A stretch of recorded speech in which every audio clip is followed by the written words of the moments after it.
Okay, everyone. Welcome to today's Work from Home Wednesday webinar. It's 12:05 here on the West Coast. So I'm going to go ahead and get started. Hopefully, those of you have had a chance to chime in on the poll question. And also, I'm seeing some people chime in on chat, which is really great. I want to encourage people to share their experiences, share what's going on in their world as it relates to some of these topics. I guarantee you other people are going through the same things you are. So I think even just from a cathartic point of view, it's good to have that solidarity and know that some of these challenges other people are feeling all over the country and really all over the world.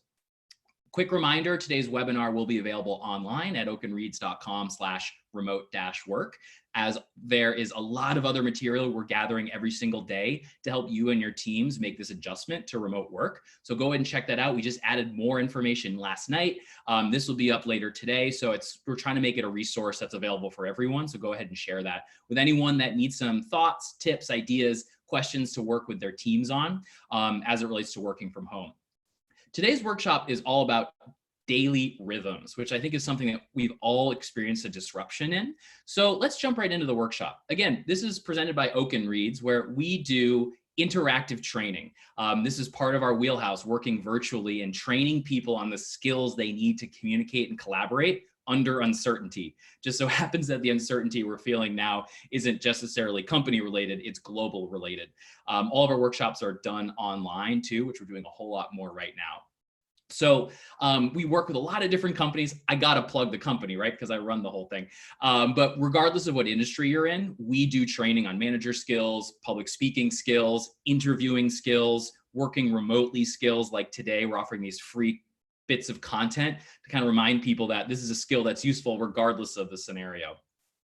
Today's webinar is going to cover a couple things. First, we're going to look at proven schedules for organizing how to spend your solo work time. Proven schedules from actually some interesting places that you may not think would be useful for professionals, but we're going to talk about why those schedules work so well and how you may be able to integrate them in your personal and your family schedule. We're going to start today with a little bit of a look at distraction and an idea called tech loops that I think is a really powerful focus point that you can use to make sure that you're not losing precious focused time to endless scrolling. All right, so I'm going to give you a tool there to help you kind of recalibrate your habits so you don't find yourself just endlessly scrolling on your phone when you're at home and easily distracted.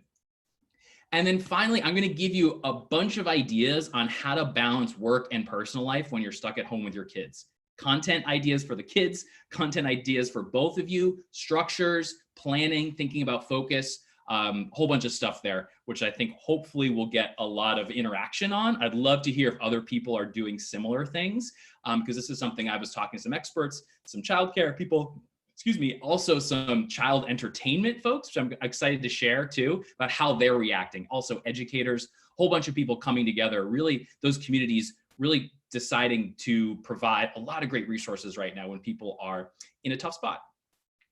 So let's start here. I'm actually going to start by talking about a post I recently saw from my friend Seth, who is the co-director with his wife of a summer camp. It's called YMCA Camp Belknap. It's in New Hampshire, and it's where I used to go as a little kid. And Seth recently wrote in this post, which is available online, we're going to provide that link right now in the chat, about how the daily schedule at summer camp is something that he's leaning on now in this adjustment period to remote work. Part of what's so powerful about this daily schedule at summer camp is it's one of the first times that kids get an option to choose their activities for a particular day. There's a whole lot of structure, as you can see in this slide. You got to wake up, you got to wash your face, you got to clean the cabin, you got to go to breakfast, you got to do all these things. But then there are these built-in periods where kids get to decide, do I want to go play baseball or do I want to play Frisbee? Do I want to go shoot archery or do I want to do arts and crafts? And this allows kids to start to understand their own personal interests and also understand some of the things that they just have to do every day to make sure the ship keeps running. And what I really like about Seth's post, and again, I highly encourage you to read it, is you can adapt this daily schedule, something that really hasn't changed for campers in about 70, 80 years. You can adapt it to your own family life. thinking about what are the opportunities, again, going back to that idea of trust I talked about in last week's webinar, trust with your remote teams that they're going to make good decisions when you can't see them. How can you start to build that value of trust with your family and start to create small, specific opportunities for kids to take ownership? And again, not all kids, not every kid, not every age group, but if this works for 8-year-olds at summer camp when their parents are gone, it could work for you too. Also, one really impactful thing that's built into this daily schedule is a time at the end of the day before dinner called Vespers, which is a time of reflection. Usually a leader would give a talk, 5 to 10 minute talk. You can see in the bottom right corner, that's a picture of Seth giving his Vespers talk. And you get 100+ kids sitting still, listening to someone reflect on values, reflect on what matters to them, and really speaking from the heart. There's an opportunity for you and your families to build in that reflection time. We're going to talk about that later today. Hopefully something that, again, allows some of this ownership and maturity to develop in circumstances that none of us asked for, but are something that we're going to be dealing with for a medium to long-term period. So I'm going to now go and release the poll results because I would love to share what we are feeling right now. So I just went ahead and shared the poll results. You can see for this first question, who are you working with from home on a daily basis? A good chunk of people are working with just themselves, and a lot of people, looks like almost half are working with at least one partner. So a romantic partner, a life partner. And so we're going to look at some schedules that will hopefully help the two of you work together and figure out how you divide and conquer with your day. Now, it looks like we've also got a lot of people with kids. So good number of people with one kid or multiple kids. That, again, the second half of this webinar, we're going to talk about how do you work through that challenge. Thankfully, I'm not seeing anyone going into the office every day. That's good to hear. And looking at task priorities, how do people set up their days? A lot of to-do lists, a lot of schedule blocking. I use a combination of those two things. A lot of people are just responding in real time to requests, given your position. That may be the only way you can plan a day. And we got about 25% of you just winging it. Let's see if we can lower that number today, shall we? And let's quick check in. How are we doing today? I'm happy to see, looks like almost 75% are in the good to great. I would say I probably woke up today feeling fine to meh. And then I'm feeling a lot better now, seeing everyone engaging, and I love teaching. So this is the highlight for me. For those of you feeling fine to meh, hopefully today will give you a little bit of extra oomph, and happy to chat, honestly. So let's jump right in and start to get to our content. Again, we're covering a couple topics today before we're going to get to your questions and answers. First thing I want to look at is distraction and burnout. And when we talk about burnout, this is a theme I'm probably going to talk about every single week on Work From Home Wednesdays. This is a great quote that actually came from my girlfriend, Katrina. She was talking about this idea of working from home and being seen. And she was saying, it's not about the green circle referring to that little button on Slack that shows if you're active and checking your messages and present within a couple minutes. The mindset I really want to encourage us to have is to let go of the need to prove that we're working at all hours of the day. That is what leads to burnout, because research has shown that burnout actually happens a lot faster with remote workers because they don't feel like they're being seen. And so they're doing extra work to show that work is not actually productive work. It's more performative work to make sure their bosses and team members, when they can't physically see them, feel their presence. And it's a counterproductive habit and something I really want us to try to start breaking away from.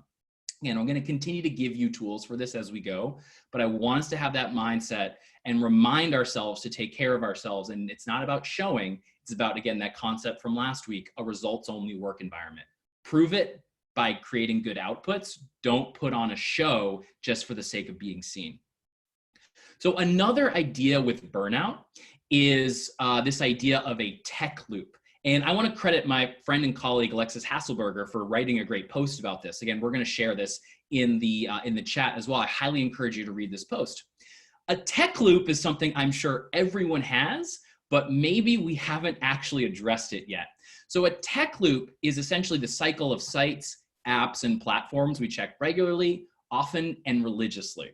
So this is when you open up your phone. For me, my tech loop is pretty simple. I go to the New York Times, I scroll it, then I go to Twitter, I scroll it, I go to Instagram, I check my friends' stories, and then maybe it used to be I would check ESPN, the app, but there's nothing there. So that's fallen off my tech loop. What's interesting about these tech loops is that they are mindless scrolling, and we automatically go from one app to the next without even thinking about it. That's why it's a loop. That's why it's a habit. And that's what leads to all of a sudden you look up from your phone and you realize 20 minutes have gone by and you don't even know what happened. It's almost like you just blacked out and forgot all of the content that you just ingested. You're just mindlessly scrolling. So what can you do to start breaking this habit? Because again, I think a lot of us fall into this under normal circumstances, and there's good research on how these things can affect you and also your kids. It's worth asking these questions of your partners and of your children, especially if they're of the age where they have access to social media or access to phones, iPads, especially in a time where they're probably getting a lot of extra screen time, more so than usual. So try to ask yourself, what is your loop? What are the sites you go to? What are the apps you go to? So you can start to understand what that pattern is. What do you notice about that loop? How much time do you spend on one app or another? What brings you into that loop? What takes you out of that loop? What are the apps that you're constantly checking, that you maybe go into Twitter and then you leave, you put your phone down, and 5 minutes later, you're back on Twitter again? Which are the ones that are less common? What's always on in the background, right? So thinking about what are your mind patterns? What are your mental loops that cause you to check into a tech loop? And, are you checking more after you post something? Does that lead you down a more engaged amount of time where you're spending 30, 40 minutes after you post an update or post a story? Do you feel like more obligated to then go and check other people's? And what are your feelings? How do you feel in those tech loops, right? Does it stress you out? Are these some things that relax you, that maybe it is actually healthy? Again, why just asking yourself some of these questions so they become less mindless. And here, last one, are you ever free of your loop? Or is the only time you're free of your loop when you actually go to bed? Or when you actively put your phone down and spend 30 minutes eating lunch with the partner you're sharing your space with, right? How do you gain some freedom from these things? So again, I want to credit Alexis for doing some really good work on this. And if you aren't already, subscribe to her newsletter, where she is a productivity expert. So I take a lot of stuff from her. Her ideas are phenomenal. So I always like to credit when I share them. This is the first time she's shown up on this webinar. So kudos to her. Have this conversation with your family. Have this conversation with your kids. Your path to discovering these things is going to be different, but hopefully this is another way to help keep you focused and energized and not losing your mental energy through mindless scrolling. So let's keep moving. I want to get into scheduling and organizing, and I want to share a couple of ideas around structure. So when it comes to organizing your time, there's a lot of work that's already been done here, right? So you don't have to reinvent the wheel to come up with a daily schedule. It may feel like everything's different, but scheduling your work on a daily basis is not going to be a creative process for you. It's going to be more of a research and a test and learn process. So the whole idea here is I want you to get in the mindset that you're going to have more structure in your day to do well in this type of remote work environment. You're going to be less able to wing it. Those folks who kind of have wing it on there, I want to really caution you against that as a long-term strategy. That may work for a week or two at most, but we're really going to want to start experimenting with new, more formal structures now so that we become accustomed to them if this thing starts to drag on, which very likely it will. So I'm going to walk you through a process for coming up with your daily schedule right now. If you want to follow along in a Google Doc or Word doc or whatever type of doc you want, this may be helpful for you to start to figure out what does my new version of a daily schedule look like. So first, let's start with brainstorming all of the things you do on a given day. So what do you have to save time for in a day? Individual focused work, right? Depending on your job, depending on your role, You got to spend some time writing, whether it's proposals or whether it's memos or whatever it is, emailing people, problem solving, fixing things for clients or for teams, creating new content, decks, slides, images, graphic design, whatever that is, individual work you do by yourself. Then there's time for collaborative work, right? So meetings with team members, giving coaching feedback in a one-on-one or group setting, group problem solving may be important. You also need to set aside time for thinking and reflecting. Again, going back to that Belknap daily schedule, it has time for all of these things. There's collaborative work, which is really, playing sports with friends. There's individual work where we take breaks. Siesta is my favorite time of the day. Reflection time is that Vespers talk, where you take a moment to reflect on how your day went or what you'd like to get done next week, kind of meditation, essentially. Individual thinking, reflecting time can also be reading, generating ideas on your own, just thinking creatively about what you want to get done. Devoting and structuring time for that, important. Also start to think about, what is your morning routine? That has to happen every day. I'm sure it's changed. So things that go in the morning, breakfast, coffee, bathroom, whatever that is, making sure that you've built in the right time for that. Socializing, right? Chatting with friends. I'm sure we've all had enough of those Zoom meetings with friends that we're trying to figure out how to replace, cocktail hour or happy hour with an 8-person Zoom call, right? Figuring out how to have that time. And also breaks, right? Eating, grabbing coffee, taking a nap is totally okay now. And meditating, right? Resetting. And finally, exercise is incredibly important right now for a million reasons. I won't go into them, but hopefully you understand that it's going to be helpful for your health and also your mental health. And then finally, what you do to wind down at the end of the day, right? Spending time reading, spending time relaxing, calling a friend, whatever that is. There's probably other things I missed. Now, what you need to do is figure out, what are all these activities?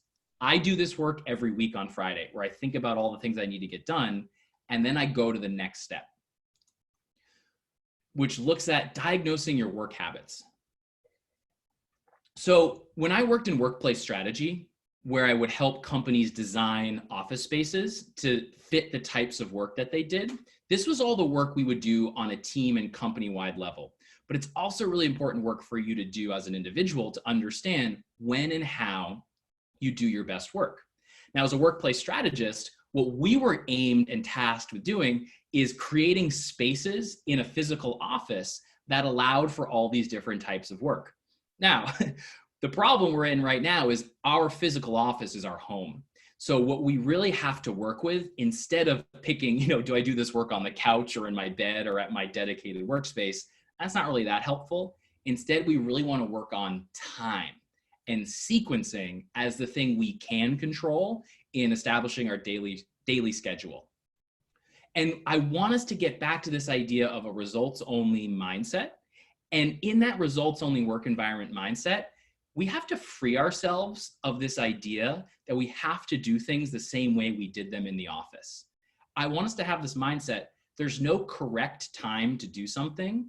There's simply only a productive or unproductive time for you to be doing it. And that's going to differ by you as an individual.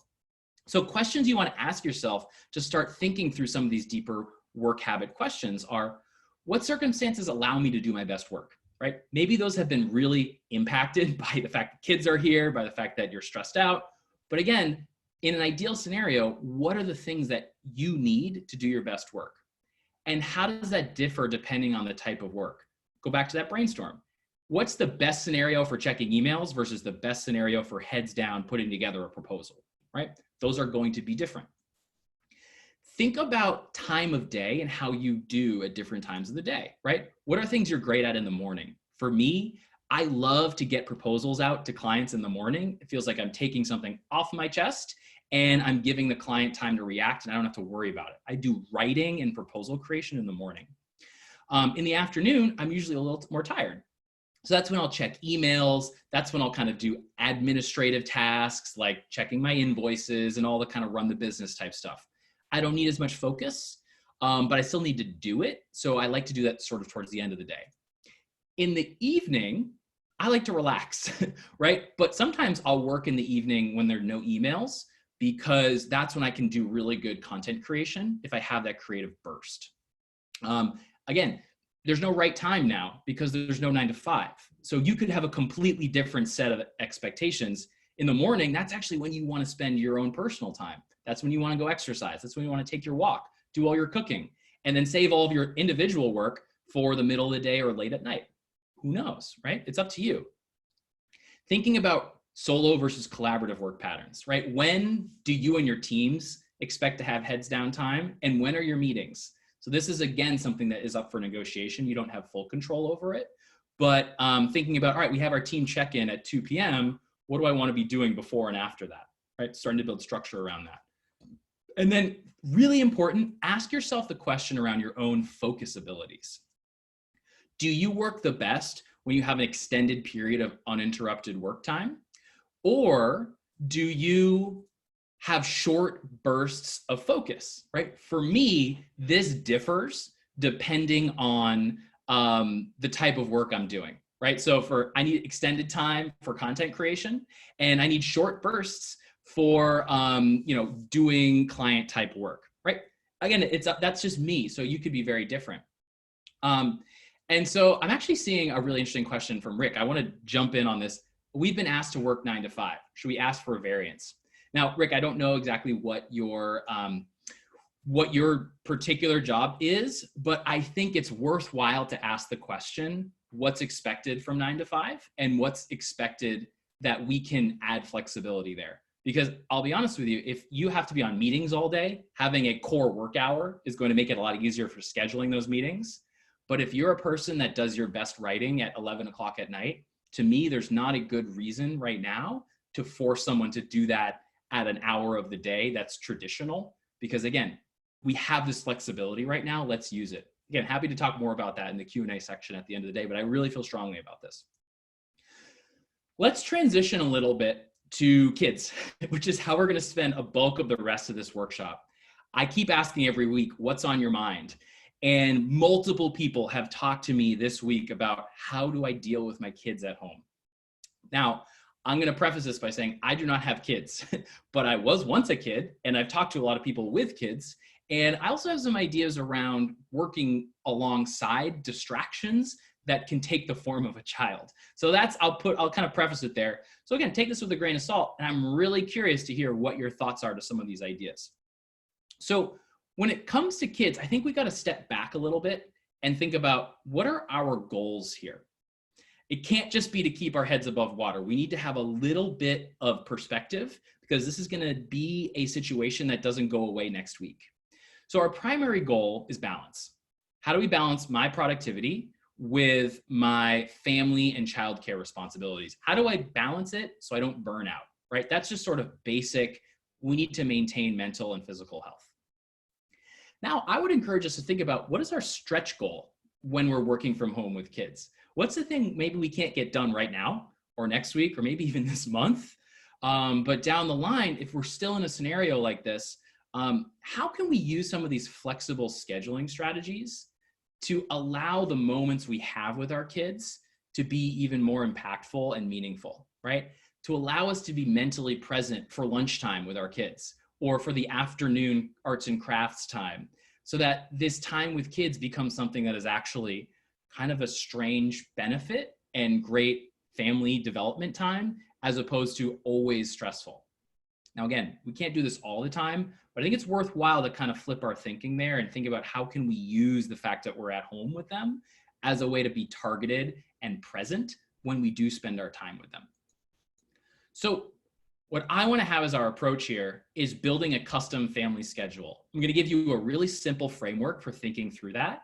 And hopefully we can start testing that schedule so we can all build our own personal versions of that Camp Belknap daily schedule.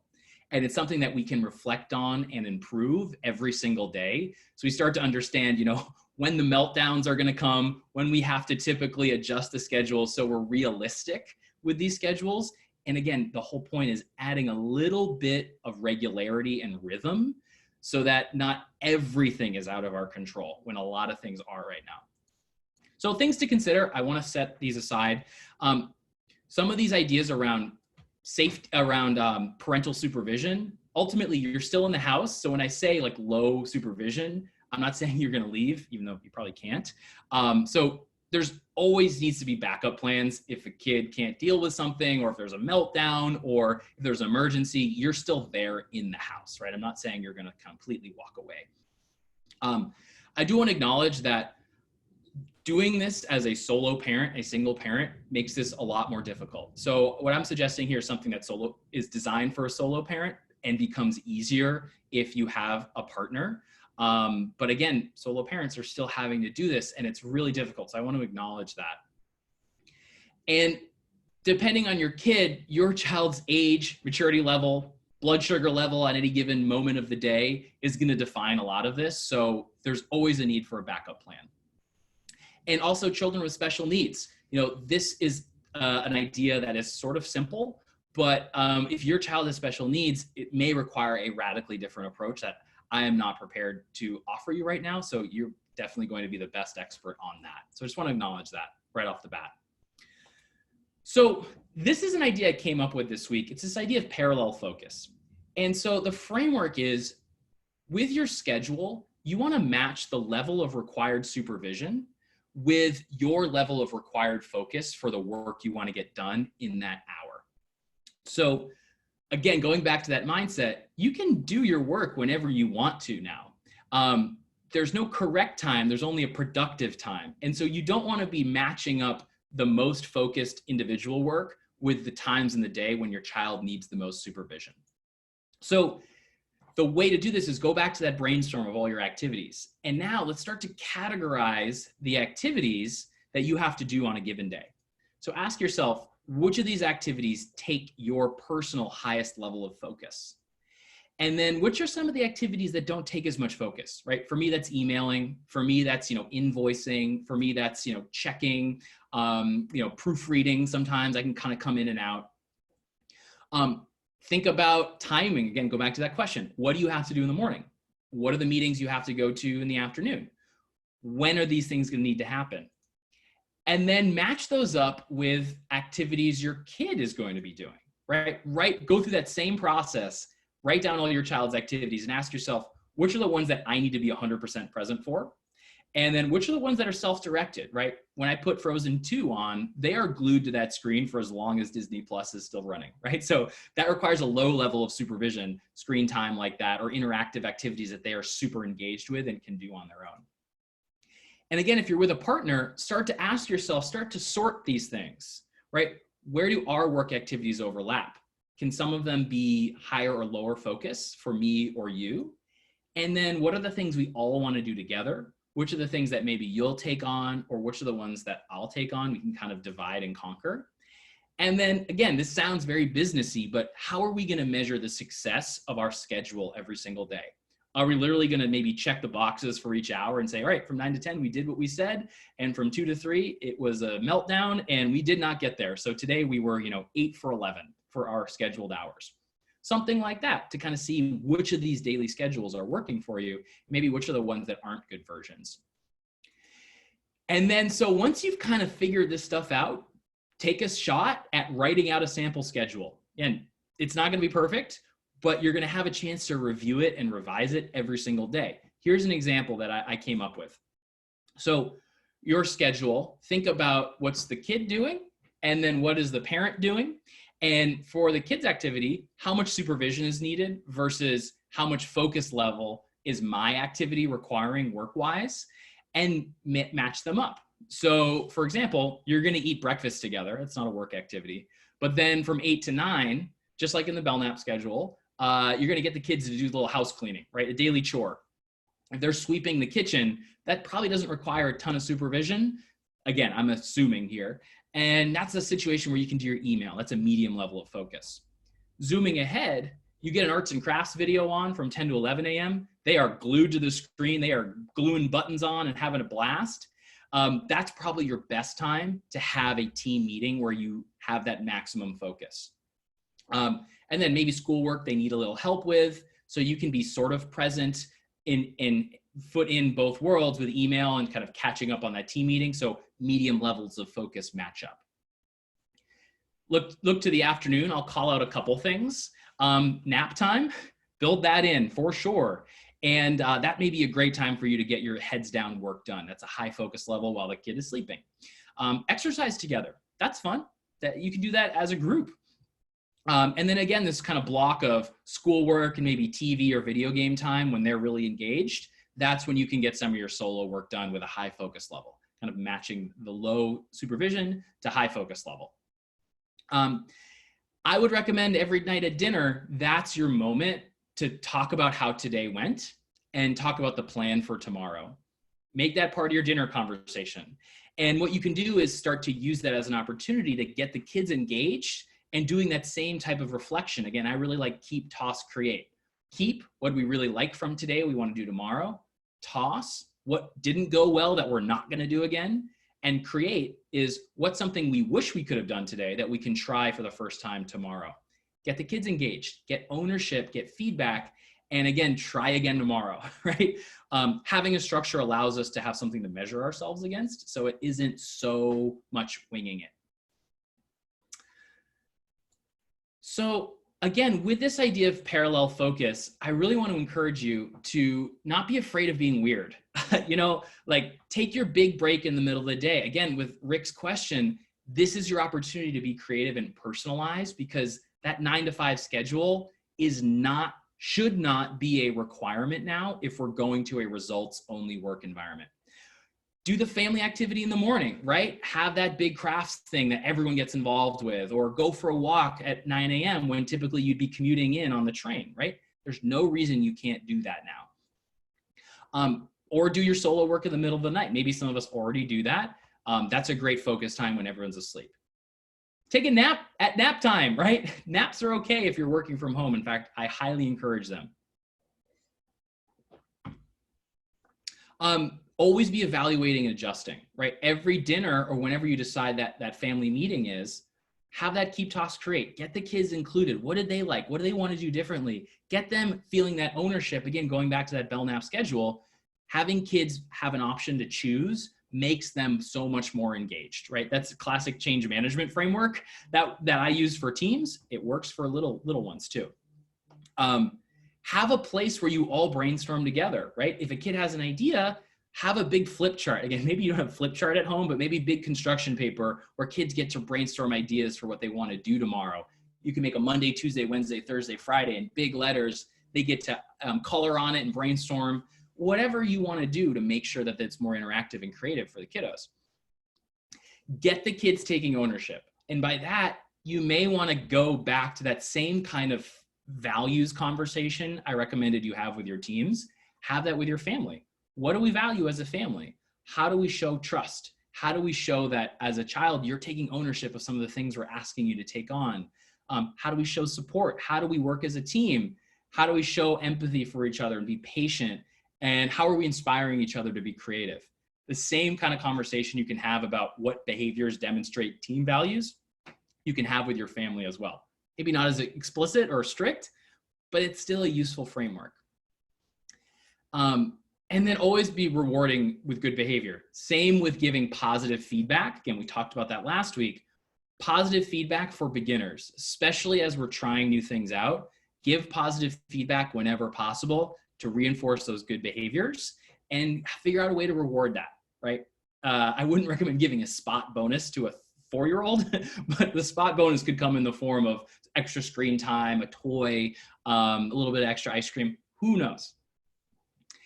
And always have a backup plan. So one suggestion I got from an educator is, have an activity jar, right? When things really go off the rails, have a jar with ideas that the kid can do that is going to be fun for them. An arts and crafts project, just running around in a yard if you have that ability. And always have these backups ready to go so the whole plan doesn't melt down if one activity doesn't go well.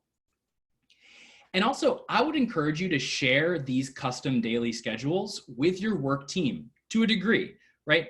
Share a calendar with your team so they know, Dave and his family go for their daily walk at 11 a.m. before lunch. So I shouldn't expect to be able to ping him on Slack and get a reply. Be overly communicative, especially as you're trying these things out. And also ask what other people are doing with their kids. Maybe you can have some sort of cross collaboration for, a kid sharing group, ideas that you're putting in your activity jar that someone else with a similarly aged child might work with, that could work too. And finally, kind of my favorite part of today's webinar is ideas for content for kids. So can I keep my kids engaged with some of those low supervision activities that is useful, that's educational, that's safe for them? And is also something that we maybe all could participate in and kind of take the place of some of the normal schoolwork. So some ideas, things you can do alongside kids, exercise class, you can kids yoga class. There's lots of good videos online for that. You can do meal planning, you can do shopping planning, cooking with the kids. I like to give every day a theme. So yesterday for me, I don't have any kids here, but my theme yesterday was bananas because I felt like I was going bananas. So I literally just wore this banana costume for half the day because that's just how I was feeling. And I can do that because I'm working from home alone. Think about ideas for family video calls, right? Have your grandparents dial in and chat with a kid for 30, 40 minutes while you're in a meeting, right? Schedule that the day ahead. Why not? They would love to hear from them. Virtual playgroups with colleagues' kids working on a shared kind of arts and crafts projects together. Again, you still need to be there, but you will. And this is another way to kind of add engagement and add variety to the day. I came up with an idea yesterday. I don't know if this is a good idea. Pretend that you're giving your kids an internship. Make that a theme for the day, right? So invite them in, have them take notes on your video calls, right? Take notes in crayon, or have them make coffee, have them dress up like Baby Boss, or even like pretend fire a stuffed animal for insubordination. I don't know, make it fun, right? It's gonna be weird either way. Why not enjoy some of the weirdness and be a little creative, because we're gonna need a lot of ideas here. Also, I want to share some great kids resources I found. I want to shout out my friend Carly Shiraki, a friend from college. She is a phenomenal children's television host. She hosts a show on PBS and Sprouts. She's now doing a live show on Facebook called Tube Town, where they're just making characters out of paper towel tubes and toilet paper tubes. And she's hilarious. She does songs, arts and crafts projects. She interacts with the kids so you can ask questions on Facebook. I highly recommend doing this with them because she is just such an amazing talent. And it's Wednesday and Saturday at 8 a.m. Pacific, 11 a.m. Eastern. And those are all going to go recorded online too. Really fun stuff. Also, I recommend Lunch Doodles with Mo Willems. If you're a parent, you're probably familiar with Mo Willems. He is a really famous children's book author. He's doing a daily show at 10 a.m. Pacific every day where he's doing some drawing and showing off his sketches. And he's really great with kids. And he's part of the Kennedy Center Artist in Residence program. So highly recommend that. Really good stuff, kids and adults. Great podcast, Wow in the World. It's a STEM podcast.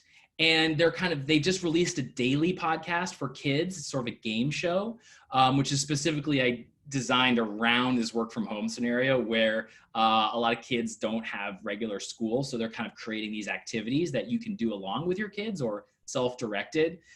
Really great podcast for STEM type topics. And there's also just music, kids music. I had no idea this was the thing. Playtime Playlist, great website for streaming music. If you're tired of listening to the Frozen and Frozen 2 soundtracks, this is something you can try to explore some new songs. I was listening yesterday, pretty good stuff. And finally, did we skip it? Yeah, Pinterest has lots of great ideas for activities you can do with kids of all ages. I was scrolling through Pinterest yesterday for some toddler activities because a lot of what I'm recommending is for older elementary kids. Make a wall of tubes and stick pom-poms through them, make a little slide. Again, save your tubes. That's what Carly says. They are phenomenal arts and crafts items. Or, sorting foam, cutting it up, stacking little hair ties on a paper towel roll. So again, there's so many things. It requires just a little prep and building it into a schedule and putting these things in that activity jar of new ideas. Now's a chance to get creative. So again, we're at 12:45. So we're done with the content portion. I really want to thank you for dialing in today and sharing your thoughts in the chat box. I really appreciated that. Again, we talked about distraction and burnout, that idea of a tech loop, how to catch yourself when you're in one of those. Talked about daily schedules, adding a lot of structure, thinking creatively about how you can take this new work from home scenario and build the daily schedule that you look at and practice and improve over time. That's going to, again, give you something to really focus your improvement efforts on rather than just winging it every day. And hopefully those ideas for content for kids to kind of keep them engaged and things you can do with them. I had a blast researching a lot of that. I really want to thank Carly for sharing a lot of that with me. And also, I do want to say there is a daily educator Zoom call where educators are getting on the line morning and night every day to talk about what they're doing to engage kids.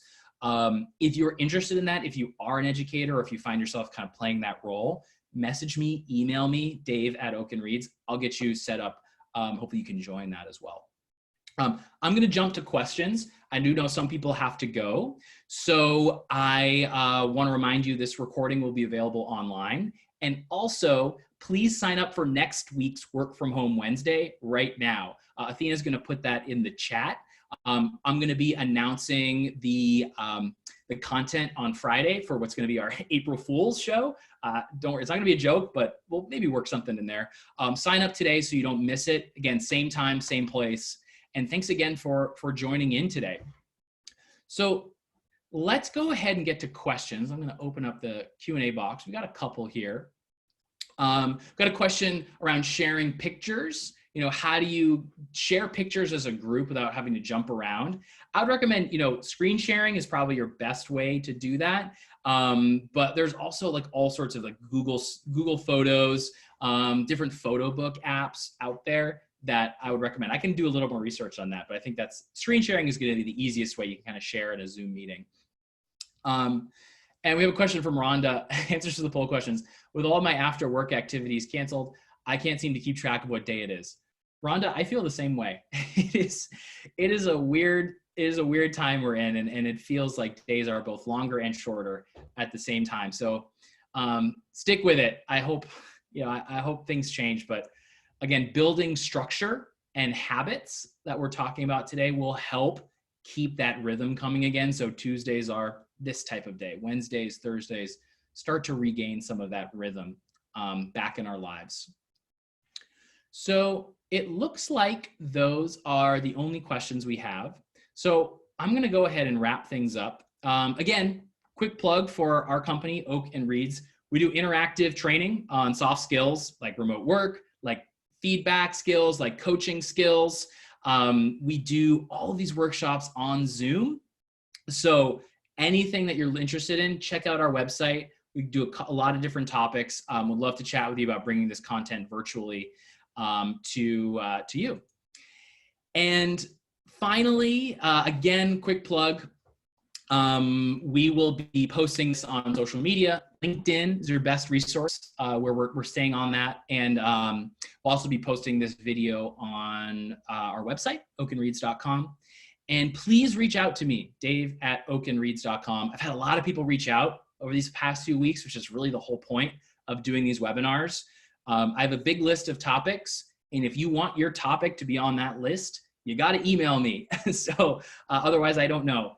So we'll be doing a whole bunch more next Wednesday. So again, thank you so much for dialing in. Stay safe out there. Stay energized out there.